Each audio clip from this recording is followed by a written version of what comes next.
What's up guys, Bryce here with JDMuscle. Today we're going to be installing a quick and effective mod to protect your top mount intercooler. Our custom grill guard made specifically for the 22 plus Subaru WRX. Your OEM top mount intercooler is exposed to rocks, bugs, and road debris. And once those fins start bending, performance can take a major hit. Our grill guard adds a durable layer of protection without compromising airflow. It's available with WRX or STI stencil cutouts or a clean no logo option. You can get it in black with lettering in white or red. Comes with everything included for a nice clean installation. All tools needed is a 10mm wrench. I give this difficulty rating a 1 out of 5. Should take about 10 minutes to install. Now without further ado, let's jump straight into the install.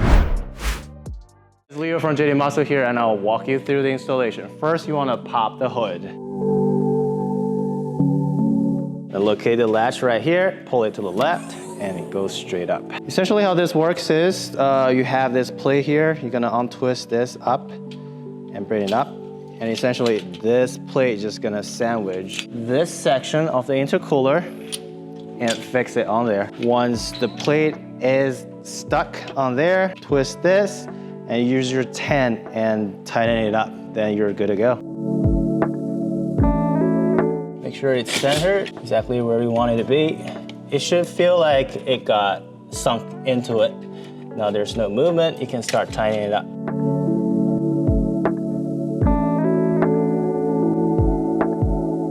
Once it's secure enough, you can use your wrench and turn the locking nut up so it locks into place. And that's it for the install. And that wraps it up for today's video, guys. Remember to like and subscribe for more WRX and STI content, and we'll catch you in the next episode. And remember, for all your car parts, shop JDMuscleusa.com.